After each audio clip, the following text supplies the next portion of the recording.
जर मी तुम्हाला सांगितलं की दिवसातनं फक्त काही मिनिटे तुम्हाला स्वतःसाठी द्यायची आहेत, तर तुम्ही तुमची इमोशन, स्ट्रेस आणि ओव्हर थिंकिंग या वेगळ्या पद्धतीने हँडल करायला शिकू शकता. आणि नाही, इथे काही मेडिटेशन एक्सपर्ट किंवा स्पिरिच्युअल बॅकग्राऊंड असंही काही लागणार नाहीये. म्हणून आज मी बोलणार आहे बिगिनर्सने EFT टॅपिंग का शिकायला पाहिजे. जर तुम्ही EFT टॅपिंग बद्दल पहिल्यांदाच ऐकत असाल, तर EFT म्हणजे emotional freedom tapping technique.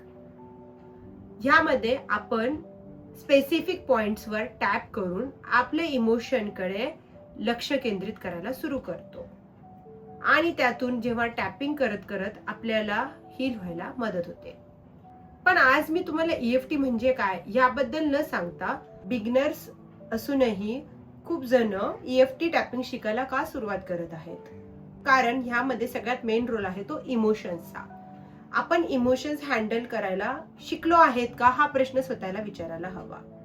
Actually जेव्हा आपण स्कूलमध्ये गेलो तेव्हा आपण खूप वेगवेगळे विषय शिकलेलो आहोत. मॅथ्स आहे, सायन्स आहे, डिफरंट लँग्वेजेस आहे, हिस्ट्री आहे. बट कधी कोणी शिकवलं आहे का की इमोशन्सला कसं हँडल करायचं, स्ट्रेस कसा हँडल करायचा, ओव्हर थिंकिंग जर होत असेल तर तेव्हा त्याला कसं थांबवायचं, किंवा अँझायटी आली तर तिला काय करायचं. बहुतेक वेळा कोणीही आपल्याला कधी शिकवले नाही की इमोशन्सला कसं हँडल करायचं. आपण आपल्या एक्सपिरियन्स वरून एवढं शिकलो की इमोशन्सला दोन प्रकारे आपण हँडल करू शकतो. एक आहे त्याला इग्नोर करून, किंवा दुसरं आहे त्याला ओव्हर रिॲक्ट करून. सो EFT मध्ये आपल्याला फर्स्ट स्टेप मेन तीच आहे की इमोशन पासून पळायचं नाहीये, हे आपल्याला शिकवलं जातं आणि इमोशन्सला ऑब्झर्व करण्याची प्रॅक्टिस सुरू होते. दुसरा पॉइंट आहे EFT बिगनर फ्रेंडली आहे. त्याचे कारण काय आहेत की खूप जण लोक हिलिंग हा शब्द ऐकला कीच घाबरतात की ह्यामध्ये काही खूप साऱ्या वेगळ्या प्रॅक्टिसेस आहेत का, किंवा त्याची काही प्रोसेस आहे का असं विचार करतात, किंवा हे जास्त कॉम्प्लिकेटेड तर नाहीये ना असं वाटतं, किंवा मला जमणार नाही, तोही एक लेस कॉन्फिडन्स असतो. पण EFTचा एक मोठा फायदा म्हणजे त्याचा साधेपणा. अगदी सिम्प्लिसिटीने सांगता आलं तर तुम्हाला कुठला काही मोठा सेटअप लागत नाही, किंवा कुठली मोठी एखादी प्रोसेस फॉलो करायचं आहे असंही काही नाही. कुठलेही इक्विपमेंट लागणार नाहीयेत. त्यामुळे आपल्याला फक्त जे काही लागणार आहे ते तुमची कन्सिस्टन्सी आणि दिवसातले काही मिनिटं. इमॅजिन करा, BTSD म्हणजेच बाय टुडे आणि सेल टुमॉरो, म्हणजे तुम्ही एखादी ओव्हरनाईट पोझिशन होल्ड केली आहे आणि त्या पोझिशनचा विचार करत तुम्हाला बिलकुल रात्री झोप लागत नाहीये. तर अशा वेळी तुम्ही काय करू शकता, तर अशा वेळी तुम्ही या EFTचा टूल म्हणून वापर करू शकता.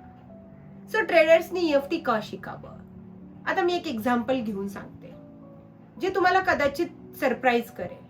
EFT मध्ये फक्त स्ट्रेस किंवा ओव्हर थिंकिंग आणि इमोशनल हिलिंग साठीच नाही, तर काही लोक ते डिसिजन प्रेशर हँडल करण्यासाठीही वापरतात. तुम्ही ट्रेडिंग करत असाल तर तुम्हाला त्यावेळेस आलेली एक फिलिंग ओळखायची आहे. फॉर एक्झाम्पल फोमो असेल, किंवा चार्ट सतत चेक करत राहणं, किंवा एका लॉस नंतर पॅनिक होणं, किंवा अनेक वेळा प्रॉब्लेम स्ट्रॅटेजी नसून दुसरंच काही असणे हे समजून घेणं. खूपदा प्रॉब्लेम हे तुमचं इमोशनल रिॲक्शन असू शकते. तर तुम्ही अशा वेळेस स्वतःला कराटे चॉपवर टॅप करून स्वतःला स्टेटमेंट देऊ शकता की इवन दो मी खूप नर्वस फील करत आहे ट्रेड घेण्याच्या पूर्वी, तरीही मी चूज केलंय कामनेस ओव्हर थिंकिंग किंवा पॅनिक होणं, आणि मी माझा फॉलो करणार आहे plan according to the action.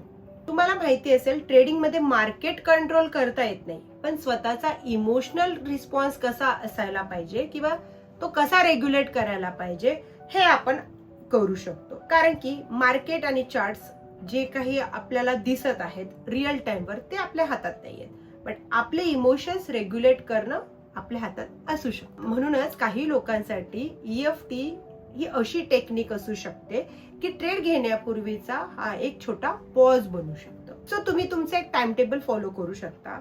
Market open होण्याच्या आधी तुमचे जे काही इमोशन्स आहेत ते आयडेंटिफाय करा, त्याला अनालाइज करा आणि त्यांना EFT द्वारे रेग्युलेट करा, आणि त्यानंतरच ट्रेड घ्यायचे की नाही त्याचं डिसिजन घ्या. बेस ट्रेड नेहमी प्रॉफिटेबल नसतो, तर बेस ट्रेड कधी कधी इमोशन इम्पल्सेस अवॉइड करणं असतं.